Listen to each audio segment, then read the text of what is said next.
یا ایھا الذین آمنو، اے وہ لوگو جو ایمان لائے ہو، لا تدخلوا بیوت النبی الا ان یؤذن لکم، تم داخل نہ ہو نبی کے گھر میں بغیر اجازت کے۔ یہاں اس آیت میں نبی کا گھر آقا کریم علیہ الصلوۃ والسلام کے متعلق بیان کیا گیا، اور 18ویں سپارے کے اندر اللہ رب العزت نے اس چیز کو ویسے ہی بیان فرمایا یا ایھا الذین آمنوا لا تدخلوا بیوتا غیر بیوتکم حتی تستأنسوا وتسلموا علی اہلھا، فرمایا اے ایمان والو دوسروں کے گھروں میں بغیر اجازت کے داخل نہ ہو۔ ہمارے ہاں کیا بولا جاتا ہے، نہیں جی ہمارے فیملی ٹرم ہے، ہم ایک دوسرے کو جانتے ہیں، ہماری رشتہ داریاں ہیں، دروازہ کھولتے ہیں فوراً اندر داخل ہو جاتے ہیں۔ اسلام کہتا ہے ایسے نہیں ہونا چاہیے، دروازہ کھٹکھٹا کر اجازت لے کر تمہیں کسی دوسرے کے گھر میں داخل ہونا چاہیے۔ اور اپنا گھر دیکھیں، محبوب کا تو انداز ہی بڑا پیارا ہے۔ آقا کریم علیہ الصلوۃ والسلام نے جب گھر کے بارے میں بتایا، آداب سکھائے، تو ایک نوجوان عرض کرنے لگا حضور میں اور میری ماں رہتے ہیں گھر میں، بس اس کے علاوہ کوئی تیسرا تو فرد ہی نہیں، تو کیا اپنے گھر میں بھی اجازت لے کر داخل ہوں؟ اپنا گھر ہے میرا اور صرف میری ماں ہے۔ تو نبی کریم صلی اللہ تعالی علیہ وسلم نے ارشاد فرمایا کیا تم یہ پسند کرتے ہو کہ تم اپنی ماں کو برہنہ حالت میں یا اس حالت میں دیکھو جو دیکھنے کے قابل نہیں ہے؟ اس کی نہیں یا رسول اللہ میری ماں ہے۔ تو فرمایا پھر اجازت لے لیا کرو۔ اور اجازت کا انداز یہاں اپنے ہی گھر میں کیا ہونا چاہیے کہ اونچی آواز سے کھنکھار دے، پاؤں ذرا زور سے مار دے، دروازہ ذرا زور سے کھول کے بند کر دے، تاکہ گھر میں جو عورتیں ہیں وہ اپنے کپڑے وغیرہ درست کر لیں، اگر اس حالت کسی ایسی حالت میں بیٹھی ہیں تو اس حالت کو بدل لیں۔ دوپٹہ وغیرہ اترا ہے تو چادر اور دوپٹہ لے لیں۔ اسلام کتنا پیارا مذہب ہے، بے حیائی کو تو پسند ہی نہیں کرتا۔ اسلام کے جتنے اصول ہیں وہ حیا پر مبنی ہیں۔ کیا پیارا انداز، فرمایا اجازت لو۔ یہ جو ہمارا اصول ہے نا، ہم بڑے فریگنس ہیں، فیملی ٹرم ہے، فرمایا نہیں،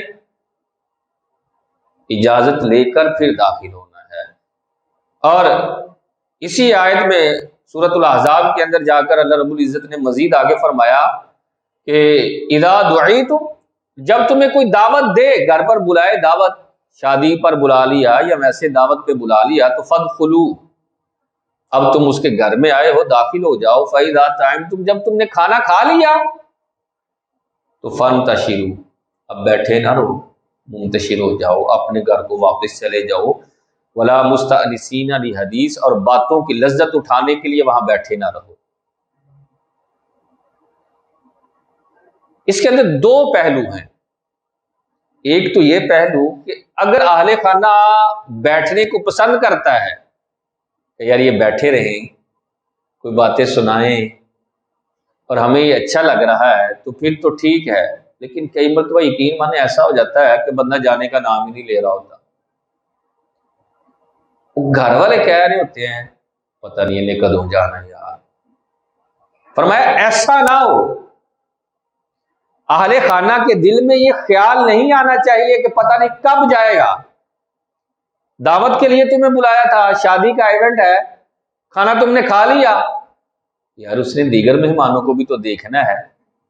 تم اپنے گھر چلے جاؤ، جو دور کے مہمان ہیں انہیں بھی تو اس نے وقت دینا ہے، دیگر معاملات کو بھی تو ٹائم دینا ہے۔ ہمارے ہاں کیا ہوتا ہے، اگر ٹائم نہ دیا اسے تو وہ اپنے ذہن میں یہ بدگمانی پال لیتا، کہتا یار ساڈی تو کوئی وقت ہی نہیں ہے دی نظر، سانو تو یہ ٹائم ہی نہیں دیتا۔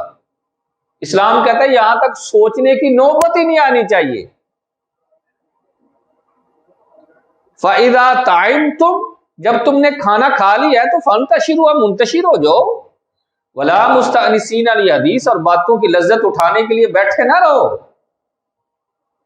بلکہ اب گھروں کو چلے جاؤ۔ اسلام بیان کر رہا ہے. اسلام شرم حیا اس چیز میں کوئی نہیں یار یہ چیز نہیں بیان کرنی چاہیے، اس طرح ہونا چاہیے، نہیں. فرمایا یہ تو آگے جا کر آیت میں فرمایا ذالکم اطہر لقلوبکم، یہ تمہارے دلوں کے لیے زیادہ پاکیزگی ہے، دل زیادہ صاف ستھرے رہیں گے بھائی اس طرح. تو پہلی چیز جو بیان کی ہے کہ سب سے پہلی چیز تو یہ ہے کہ اجازت لے کر داخل ہوں، بغیر اجازت کے کسی کے گھر میں جانا نہیں چاہیے. وَتُسَلِّمُوا عَلَىٰ أَهْلِهَا، اور فرمایا پھر اسے سلام کرو. یہ سلام ایزن ہوتا ہے. سلام ایزن کا مطلب یہ ہے اجازت والا سلام. ایک سلام وہ ہوتا ہے جو گھر میں جا کر آپ بندے سے ہاتھ ملاتے ہیں، ملتے ہیں، وہ سلام الگ ہے. عرب کا کلچر اور ماحول آج بھی اسی طرح ہے. دروازہ کھٹکھٹاتے ہیں اور بلند آواز سے کہتے ہیں السلام علیکم. اس کا مطلب یہ ہوتا ہے کہ کیا میں اندر آ سکتا ہوں، کیا مجھے اجازت ہے. اور کیا پیارا انداز ہے محبوب کا. فرمایا پہلے تو سلام کرو، دروازہ کھٹکھٹاؤ، اور فرمایا 3 مرتبہ دروازہ کھٹکھٹانا ہے.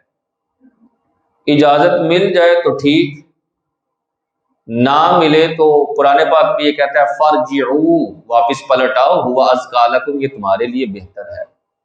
ہمارے ہاں پہلی مرتبہ تو شاید آہستہ آواز میں دروازہ کھٹکھٹاتے ہیں، دوسری مرتبہ تھوڑا تیز ہو جاتا ہے، اور تیسری مرتبہ اللہ خیر کرے کہتے ہیں شاید لگتا اندر آواز نہیں جان رہی، اس قدر زور سے دروازہ کھٹکھٹاتے ہیں. ایسا نہیں. دروازہ 3 مرتبہ کھٹکھٹایا ہے، یار ہو سکتا ہے صاحب خانہ آرام کر رہے ہو سکتا ہے اس کی بیوی ہی گھر میں اکیلی ہو. تو فرمایا اگر تمہیں اجازت نہیں ملی، تمہارے لیے دروازہ نہیں کھلا، تمہارے سلام کا جواب نہیں آیا، تو بغیر ناراض ہوئے واپس پلٹ آؤ، یہ تمہارے لیے بہتر ہے. اور کیا محبوب کا انداز دیکھیے ذرا. نبی کریم صلی اللہ تعالیٰ علیہ وسلم اپنے غلاموں کی تربیت کی شاندار انداز سے فرماتے ہیں، دروازہ کھٹکھٹانے کا انداز بھی بتاتے ہیں. فرمایا میرے صحابہ یار جب کسی کے گھر جاؤ نا، دروازہ کھٹکھٹا کر دروازے کے سامنے نہ کھڑے رہا کرو، سائڈ پر کھڑے ہو جایا کرو کہ جب صاحب خانہ آئے گا دروازہ کھولے گا تو کہیں تمہاری نظر اس کے گھر میں نہ چلی جائے. یہ نظر کی پاکیزگی کے لیے فرمایا سائڈ پر کھڑے ہو جاؤ، دروازہ کھٹکھٹا کر سائڈ پر کھڑے ہو جاؤ، جب وہ دروازہ کھولے اسے سلام کرو، اور جب سلام کرو پھر اس کے بعد اس سے اجازت مانگو کیا میں اندر آ سکتا ہوں. اگر وہ اندر آنے کی اجازت دے تو اندر آ جاؤ،